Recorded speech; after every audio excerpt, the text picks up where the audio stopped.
자, 여러분 안녕하십니까. 이번 이야기는 시청자 그레이님께서 이야기를 들려주실 거예요. 그레이님께서 오늘 해주실 이야기는 어느 한 시골 마을에 있었던 소름 끼치는 이야기가 될 것 같습니다. 바로 만나보도록 할게요. 네, 여보세요? 그레이님 안녕하세요. 예, 안녕하세요. 예. 네, 아이고 오늘 찾아와 주셔서 감사합니다. 예, 제가 감사합니다. 네. 자, 오늘 그레이님께서 말씀해 주실 내용 자체가 한 시골 마을에 또 있었던 무서운 이야기일 것 같아요. 네, 맞습니다. 네. 그래서 일단은 어떤 이야기인지는 같이 한번 들어봐야 되겠지만, 그때 네네. 당시 위치 같은 거나 이런 것도 지금 로드뷰로 또 보내주시기도 하셨어요. 네네네. 네. 그래서 이게 대략 언제쯤 이야기일까요? 이게 한 15년에서 17년 정확히는 기억은 안 나는데, 예. 제가 지금 30 후반인데 20대 초반에 겪었던 이야기입니다. 알겠습니다. 그러면 천천히 그때 당시 이야기 들려주시면 될 것 같습니다. 바로 출발을 해보도록 할게요. 렛츠가! 이리십니다. 그레이죠!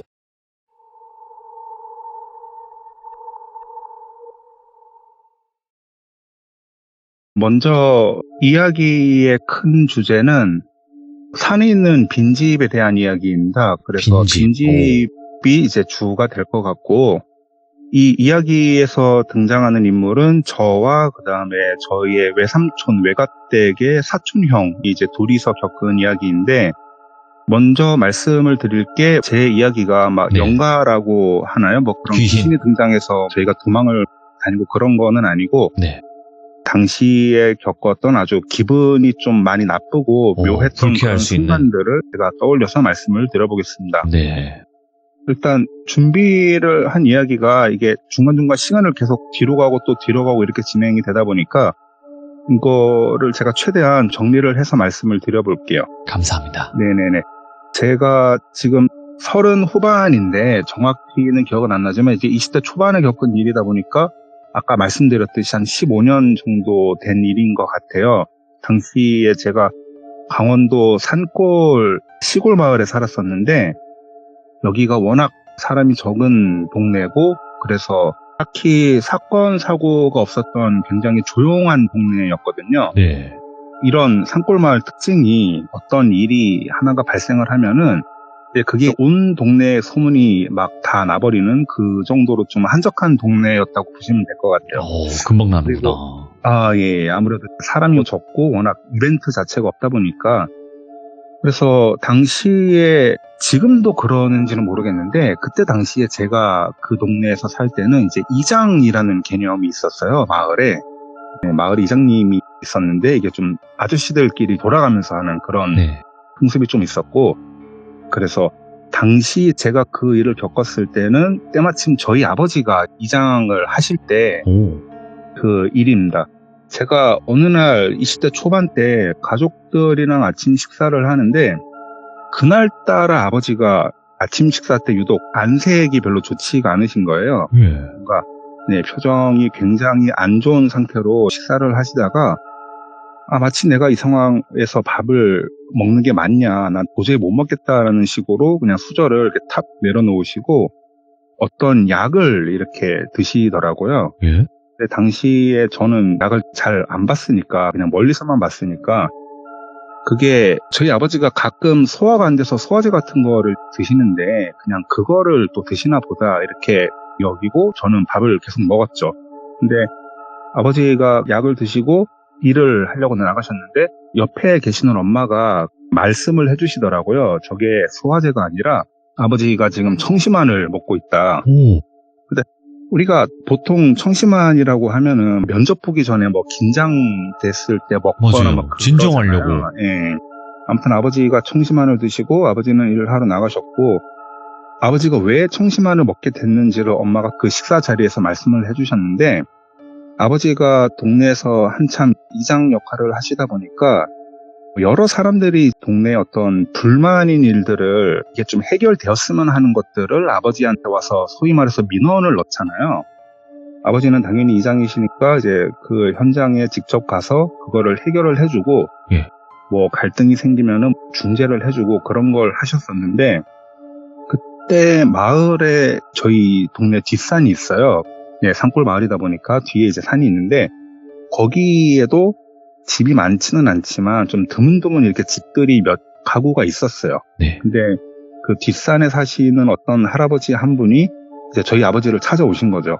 그래서 자기가 저기 뒷산에 거주를 하고 있는데 아침 저녁으로 자기가 그 산길을 걸어 다니는데 어떤 집 앞으로만 가면은 심한 악취가 너무 난다. 그래서 자기가 도저히 그 길을 걸어 다닐 수가 없다. 악취가 너무 심해서 자기 살이랑 옷에도 다 벨 지경이다라고 이렇게 말씀을 하시더라고요. 그래서 자기가 그 집을 가볼 수는 없고 이제 저희 아버지한테 당신이 이장이니까 좀 가서 냄새 원인을 좀 찾아봐라 라고 말씀을 하신 거죠. 그래서 아버지는 이제 그 말을 듣고 알았다고 하시고 혼자 가기에는 조금 꺼림칙해서 같이 갈 친구분한테 연락을 하셨던 것 같아요.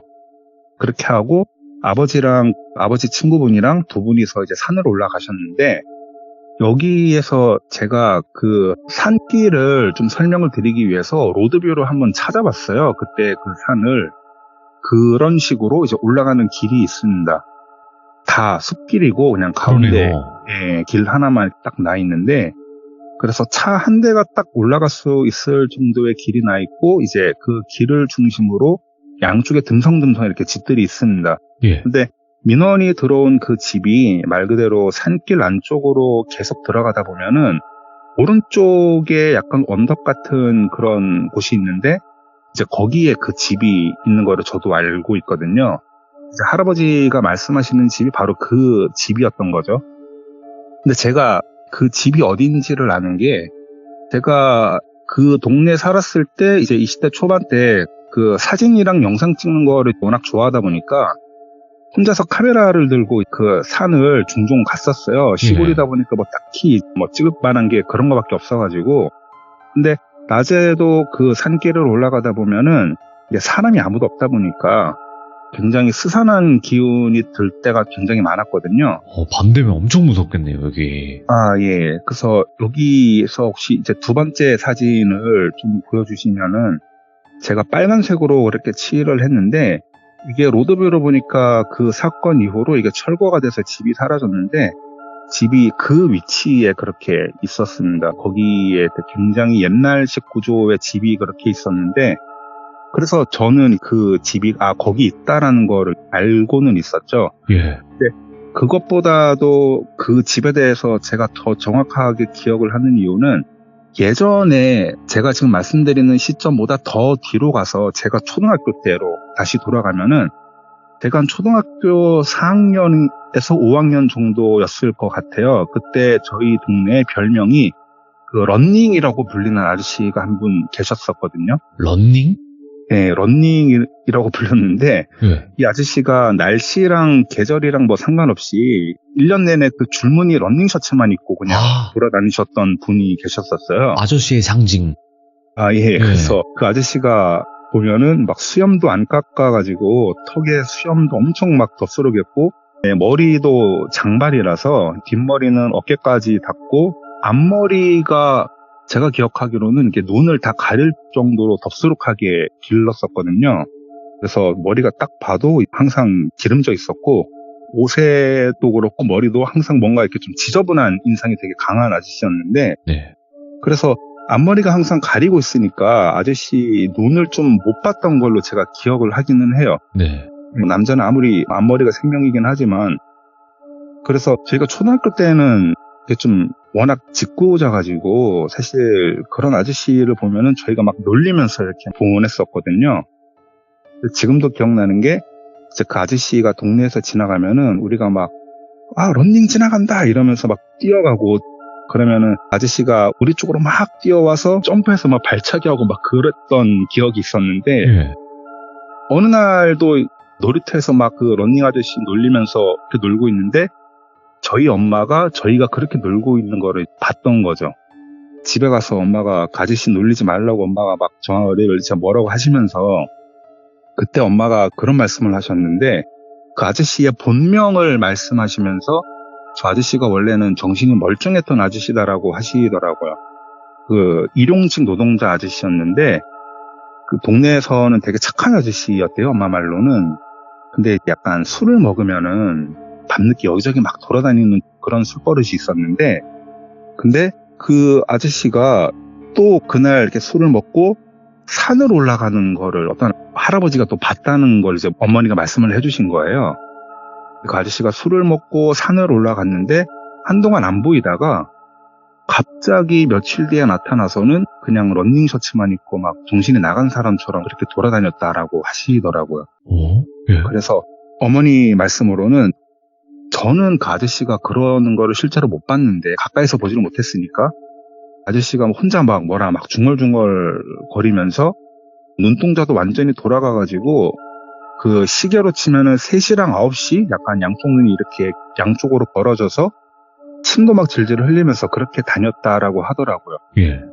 그리고 그렇게 동네를 막 돌아다니다가 이제 동네 할아버지들이 저렇게 멀쩡한 사람이 갑자기 왜 저렇게 정신이 나갔나 그런 의문을 갖고 있다가 그 아저씨가 밤만 되면 자꾸 어디를 가길래 예.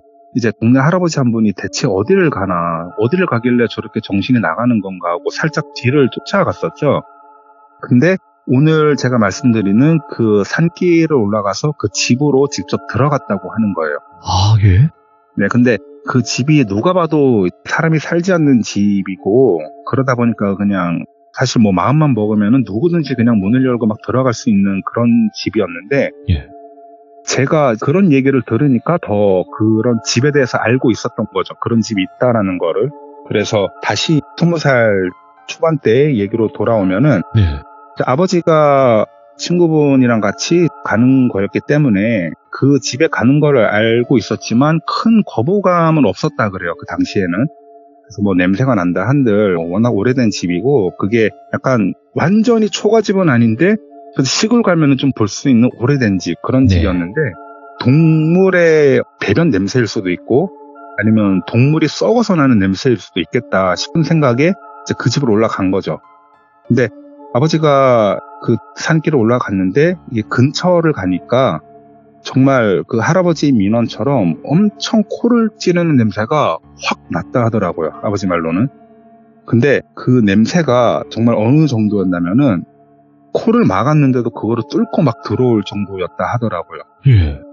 그래서 이제 그 집 앞까지 갔는데 그 집이 현대주택처럼 뭐 대문 있고 신발장 있고 이런 식이 아니라 그냥 우리 옛날 집 보면은 돌멩이로 된 턱이 이렇게 있고 올라가면은 약간 초가집처럼 양쪽으로 이렇게 문을 여는 뭐 그런 집이 있잖아요. 그래서 그 집 앞에까지 딱 가서 아버지가 악취를 겨우 참으면서 방문을 이렇게 활짝 열었는데 열자마자 어떤 시커먼 덩어리가 순간 문 밖으로 떼굴떼굴 굴러서 막 떨어지더랍니다. 아버지 앞으로. 근데 엄마 말로는 당시 아버지가 뭐가 자기 앞으로 이렇게 훅 다가오니까 자기가 본능적으로 피하기는 했는데 그게 바닥에 떨어져서도 그거를 인지하고 받아들이기까지 한참이 걸렸다 하더라고요. 예. 근데 그 검은색 덩어리가 알고 보니까 썩어가고 있던 여자 시신이었던 거예요. 시신 머리요? 아니요. 진짜 그냥. 시신 자체? 네, 그냥 시신 자체가 문을 열자마자 그게 앞으로 떼굴떼굴 굴러서 떨어진 겁니다. 그래서 당시 말씀으로는 살은 뭐 군데군데 시커멓거나 아니면 이렇게 군데군데 갈색이거나 그랬고 얼굴 피부도 이게 좀 썩어가고 있었고 긴 머리카락이 예. 이 썩어가는 피부에 이렇게 스티커처럼 눌러붙어가지고 이게 완전 등 쪽에 붙어 있었다 하더라고요. 오, 예. 그 여성분은 당연히 죽어 있으니까 눈을 감고 있었고 이 목이랑 얼굴 쪽 피부가 좀 파랗게 떠 있었고 목 쪽에 약간 밧줄 같은 자국 그런 게 시커멓게 나 있었다고 합니다. 그래서 귀신은 아니었고 말 그대로 시신이었는데 그때 아버지가 정신이 막 혼미해졌다고 그러시더라고요. 그걸 보고. 그래서 머릿속에 막 뇌가 내 몸이랑 막 따로 노는 기분이 들면서 주변 소리가 다 차단이 되면서 옆에 친구분이 놀래서 막 소리를 지르는데 그게 막 들리지가 않았다 하더라고요. 그래서 아버지가 그걸 이렇게 보면서 내가 고개를 빨리 돌려야겠다고 마음먹었는데 눈이 아예 떨어지지가 않았다고 합니다. 아버지 말로는. 한참을 그러다가 아버지 말로는 어떤 커다란 존재가 자기 머리를 막 감싸면서 귀랑 입이랑 아무튼 감각기관을 다 막는 느낌이었다고 했어요. 근데 겨우 정신을 차리면서 다시 정신이 딱 들어와서 아버지가 뒷걸음질을 치면서 막 욕을 하면서 뒤로 뛰어갔어요, 아버지가. 그런 다음에 일단 그 집 쪽이랑 최대한 먼 쪽으로 뛰어가서 예. 급하게 핸드폰을 꺼내서 119에 신고를 했고, 그 신고를 받고 경찰과 소방서 분들이 오셔서 그 시체를 이제 수거를 해갔습니다. 근데 이게 워낙 조용한 동네에서 이런 일이 일어났다 보니까 구급차 오고 경찰차 오고 이러니까 막 온 동네 사람들이 다 나와서 그거를 막 구경을 했던 거였죠, 당시에. 그래서 그때 이후로 아버지가 너무 놀래서 일주일째 청심환을 드시고 계셨다 하더라고요. 심장이 계속 뛰고 이런 것 때문에. 그때 제가 밥을 먹으면서 이제 엄마한테 그 얘기를 들었던 거죠. 그리고 이제 그로부터 좀 몇 개월이 지난 다음에 한 3, 4개월 정도 지났던 것 같아요. 이제 명절날에 저희 동네 외가 쪽 사촌 형 한 명이 이제 저희 집으로 놀러 왔어요. 네. 보통 남자들이 자기 친구 빼고는 좀 사촌 형이랑 또 친하잖아요, 보면은. 네. 제가 그래서 그 형이랑 저희 동네에서 그냥 이렇게 시간을 때우면서 놀다가, 사실 그게 좀 시골이다 보니까 정말 할 게 없기는 하거든요, 동네 자체가. 둘이서 계속 걸으면서 이런저런 얘기하다가 제가 그게 생각이 난 거죠. 형, 저기 올라가면은 어떤 집이 하나 있는데 그때 여자 죽어가지고 뭐 잡는지 뭔지 모르겠는데 아무튼 시체도 나왔다. 그래서 119도 막 왔었고 아무튼 난리가 났다. 예. 근데 그 얘기를 했더니 사촌 형이 이제 씩 웃는 거예요. 재밌는 게 생겼다고. 그래서 어차피 나랑 같이 있으니까 우리 둘이고 대낮이니까 거기를 한번 올라가 보자라고 하더라고요. 근데 저도 워낙 할 게 없고 이러니까 또 이 형이랑 같이 가면은 또 괜찮지 않을까 싶어가지고 이제 거기를 갔죠. 근데 그 집이 옛날부터 좀 안 좋은 소문도 많이 돌던 집이었고, 그다음에 지금 다시 또 기억이 나는 게 그 집이 정말 기분이 나빴던 게 뭐였냐면은, 네. 제가 예전에 사진 찍으러 몇 번 올라갔었다 했잖아요. 그 산 쪽에. 근데 그 집 앞에 약간 얕은 개울 같은 게 이렇게 흐르는데 거기에 보면은 휠체어 하나가 바퀴가 예. 부러진 채로 좀 엎어져 있고, 그 다음에 우리 병원 같은 데 가면은 이렇게 약간 시신들한테 덮는 그런 하얀색 천 있잖아요. 예. 그게 피가 묻은 상태로 개울가에 이렇게 쫙 펴져갖고 막 버려져 있고 그랬던 집이어가지고, 네. 그 존재 자체로 그냥 굉장히 기분 나쁜 집이었거든요. 근데 어쨌든 그래도 이 형이랑 좀 같이 가면은, 더군다나 이 형이 군대를 또 수색대 출신이어가지고 예. 자기가 막 북한 사람이랑 대화됐다 맨날 이런 허풍 떠는 형이 있는데, 네네. 네, 그래서 예. 오후 한 3시쯤이었던 것 같아요. 해가 아직 안 졌을 때니까. 그래서 예. 이제 둘이서 그 산길을 다시 올라갔습니다. 근데 올라가면서 제가 형한테 그런 얘기는 했죠. 어쨌든 우리가 같이 가기는 하지만 룰을 하나 정하자. 우리가 조금이라도 한 명이 이상한 기운이나 징조가 느껴지면은 진짜 누구 하나 할 거 없이 그냥 서로 소리를 지르면서 나가자라고 소리치자. 그러면 우리는 뭐를 보고 있든지 간에 그 소리를 들으면 무조건 뛰어나오는 걸로 약속을 하자라고 오. 이렇게, 네, 만일의 사태에 또 대비해서. 이제 그랬더니 그 형이 웃으면서 귀신보다 더 무서운 게 철조망 건너편에 있는 북한군들이라고, 자기는 그런 환경에서 군생활 했다, 걱정하지 마라 하면서, 어쨌든 저는 암묵적으로 동의한 걸로 알고 네. 갔죠, 그 길을. 멀리서 이제 다시 그 집이 딱 보이는데 굉장히 쎄한 기분이 들더라고요. 예. 물론 제가 좀 약간 이과 출신이고 뭐든지 과학적으로 설명이 안 되는 거는 실존하지 않는다 이런 걸 또 믿는 주의라서 뭐 기분이 엄청 나빴지만 이거는 그냥 내 뇌가 일으키는 뭐 인지 오류다 이 정도로 받아들이고 그냥 딱 그 집 앞에 섰는데, 제가 아직도 기억이 나는 게 집 예. 앞에 서자마자 도망가고 싶었던 기억이 나요. 예. 그러니까 이게 공기의 밀도가 엄청 막 압축된 듯한 그런 공간에 내가 딱 들어와서 뭔가 알 수는 없지만 꽉 막힌 공간에 들어온 느낌이 들었고, 예. 제 몸과 제 귀를 완전히 틀어막는 느낌이었거든요. 우리가 막 살아가면서 들리는, 기본적으로 들리는 생활 노이즈가 완전히 차단된 느낌이었고, 굳이 비유를 하자면은 이렇게 시끄러운 환경에 있다가 약간 노이즈 캔슬링 헤드폰을 쓴 듯한 그런 느낌이 들었어요. 그래서 소리가 다 차단이 되니까 엄청나게 막 기분이 나빴는데, 친척 형은 그냥 야 뭐하냐 하면서 문 열고 탁 들어가 버린 거죠, 거기를. 저도 용기를 내서 그 뒤를 따라 들어갔는데 엄청 기분이 나빴어요. 들어가자마자 어떤 미래의 나라는 존재가 지금의 나한테 빨리 도망가라고 막 경고하는 듯한 그런 느낌이 들면서 시야도 좀 좁아진 느낌이 들었고, 근데 일단 좀 눈에 띄었던 거는 문을 열자마자 바닥에 있던 어떤 자국이었는데, 이 여자가 밧줄로 극단적인 선택을 했잖아요. 근데 문제는 그게 좀 오래됐는지 아니면 밧줄이 약한 거였는지 그냥 뭐 제 추측이지만 예. 줄이 끊어져가지고 이게 시신이 바닥에 쿵 하고 떨어진 것 같더라고요. 그걸 어떻게 알았냐면은 문을 열자마자 바닥에 사람의 엉덩이 모양이랑 다리가 이제 약간 V자 형태로 살짝 벌려진 모양이 바닥에 그대로 새겨져 있는 거예요. 그 상태여서 장판이 썩어가지고. 헐. 그래서 딱 그 부위만 이렇게 장판이 썩어서 갈색으로 좀 물들어 있었고, 바로 옆에 밧줄의 일부가 좀 떨어져 있었고, 예. 이제 자연스럽게 위를 보니까 그 천장이 우리가 일반 아파트에 있는 그냥 도배된 천장 이런 게 아니라 약간 나무들을 막 이어가지고 만든 그런 천장이었어요. 그러니까 거기에다가 이제 매달았던 것 같아요. 제가 네. 봤을 때는.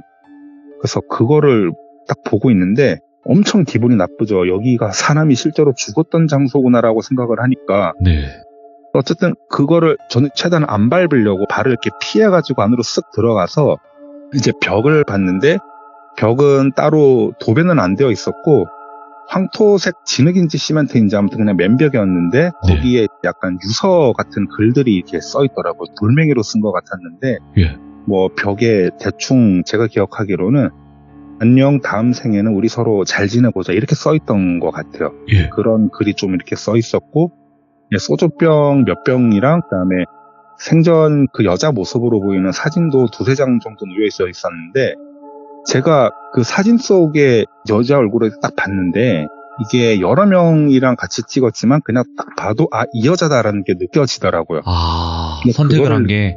네, 그거를 보는데 생전에 이렇게 생겼던 사람이 죽어서 시신이 돼서 여기에 이렇게 매달려 있었다. 그리고 그렇게 매달려 있다가 그게 썩어서 문 밑으로 굴러 떨어졌다. 이 생각을 하니까 이 여자도 살아있을 당시에는 어떤 최소한의 인권을 보호받으면서 인격을 가진 한 사람으로서 살아왔을 건데, 그런 사람이 이렇게 반쯤 썩어서 물건 마냥 막 떼굴떼굴 굴러서 밑에 떨어졌다 생각을 하니까 막 구역질이 나올 것 같은 거예요. 그걸 이렇게 보고 있는데. 예. 온몸에 막 소름이 돋으면서 진짜 나 빨리 여기서 벗어나야겠다라는 생각만 가득 차서 호흡도 막 빨라지고 너무 압박도 심해지고 해서 제가 이제 소리를 질렀죠. 예.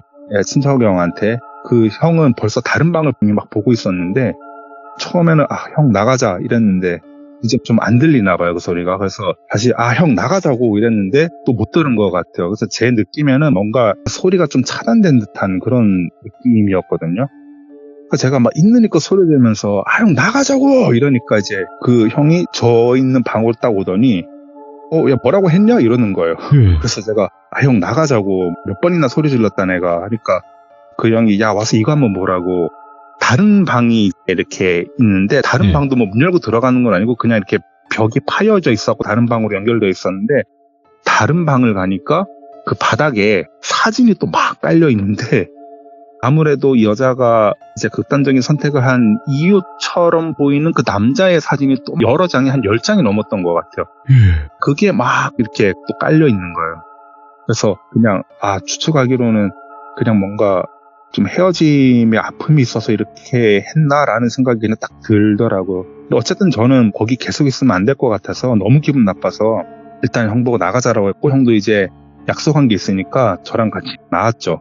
근데 이것도 사실 좀 충격적인 얘기일 수도 있는데, 저는 그냥 나왔는데 이 형이 자기가 뭔가를 보여주겠다면서 그 유서 써져 있는 벽에다 대고 소변을 본 거예요.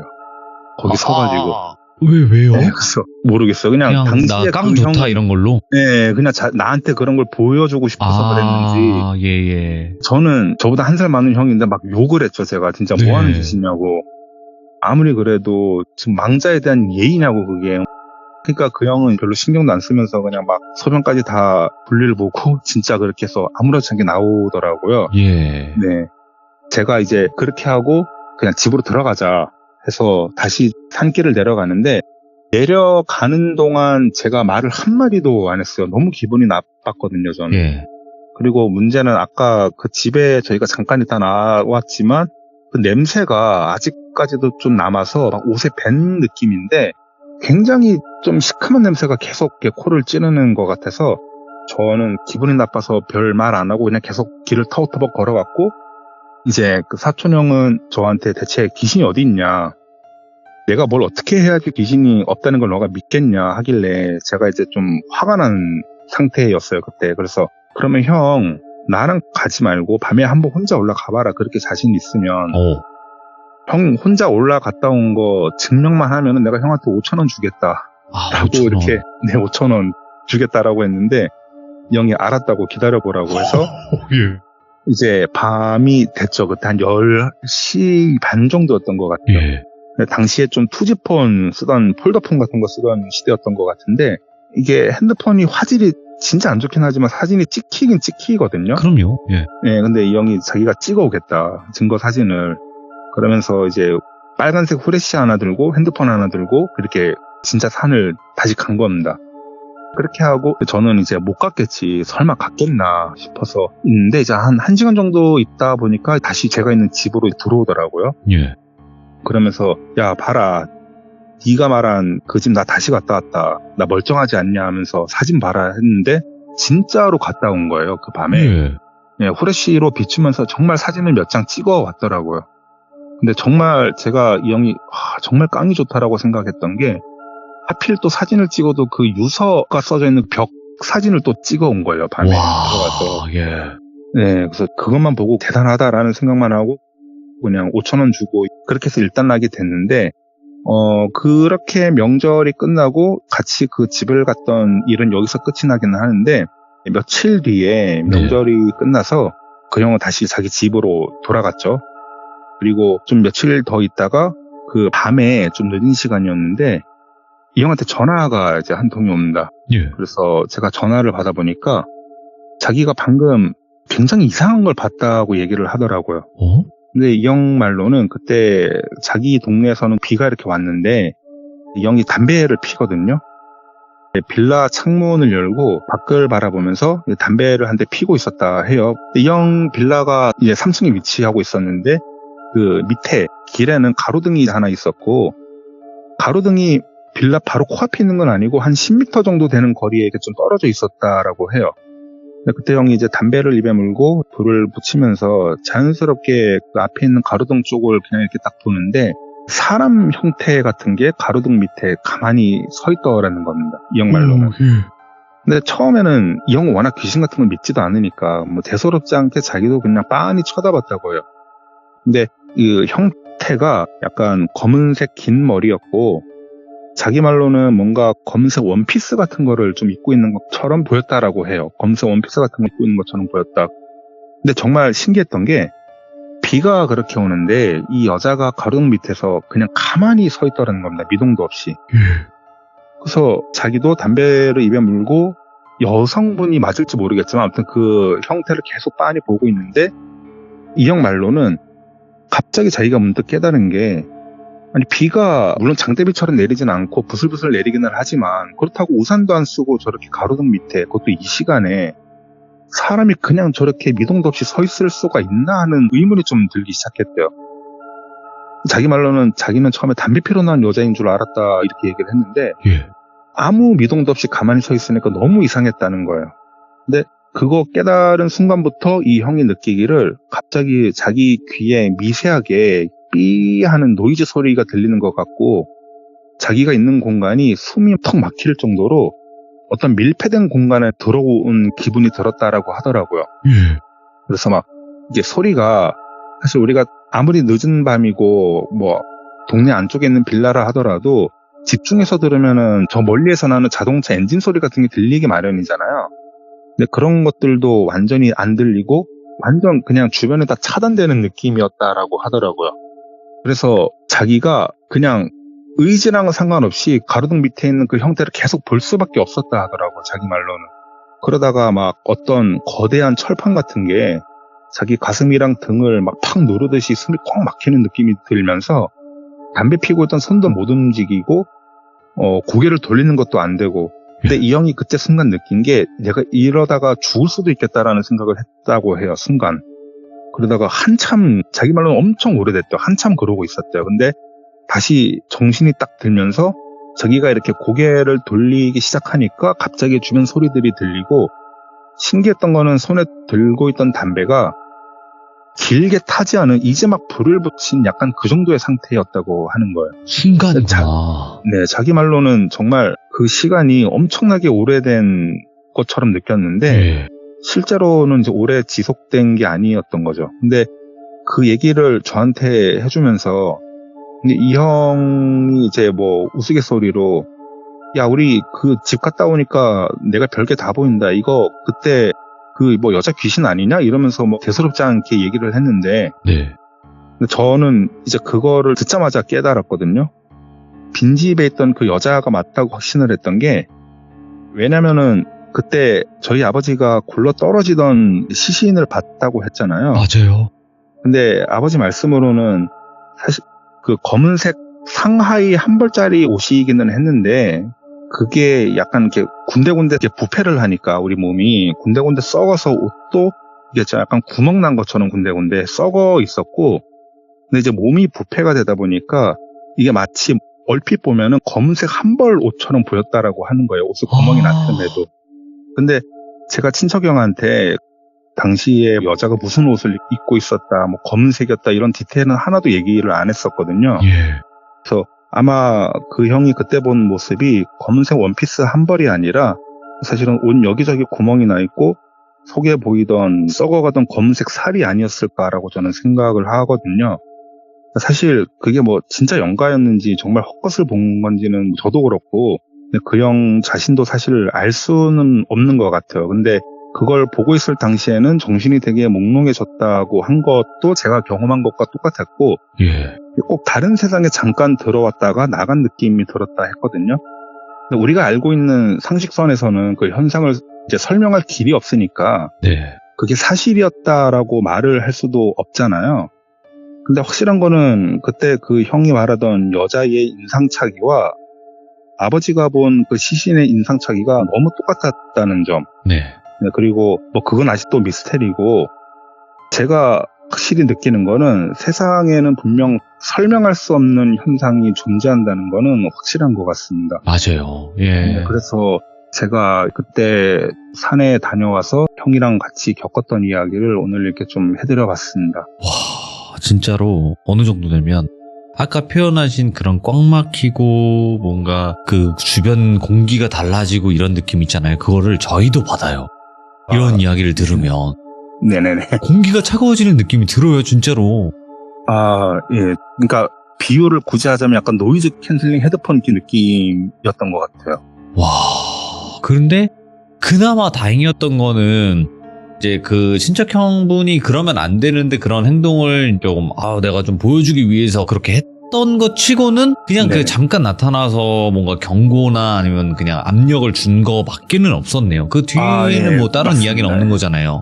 예, 맞습니다. 와, 그래요. 근데 그레이님이 말씀을 해주셨지만 뭐 귀신에게 쫓기거나 어떤 괴롭힘을 엄청 당하거나 이런 얘기가 아닌데도 이 정도의 레전드 이야기라는 것은 진짜 네. 너무 설명을 잘 해주셨던 그레이님이 계시지 않았을까라는 생각이 들어요. 아, 예, 감사합니다. 네네. 그리고 뭐 아쉽게도 이번 이야기 하나만 가지고 계실 수도 있겠지만 혹여라도 다른 이야기 가지고 계시면 언제든지 또 말씀해 주시고요. 네, 알겠습니다. 감사합니다. 네, 오늘 이야기 진짜 레전드였습니다. 감사합니다. 예, 감사합니다. 네, 고맙습니다. 예. 진짜 기분이 안 좋아지는 그런 이야기인데 무서운 이야기가 또 이런 그 그레이님이 말씀하신 유의 레전드가 아닌가 생각을 해요. 그리고 그 빈집에 관련된 거는 정확히 어떻게 된 건지 아무도 알 수 없어요. 그리고 진짜 그 귀신이 따라와서 그곳에서 쳐다보고 있었을지 모르는 거죠. 하지만 방금 말씀하신 것처럼 우리가 과학적으로 설명이 안 되는 일들이 세상에는 너무나 많이 벌어지고 있습니다. 그게 또 시들무에서 많이 알려지고 있고요. 그래서 여러분들께서도 혹여라도 그런 이야기가 있으시면 언제든지 제보 부탁드리도록 하겠습니다. 감사합니다.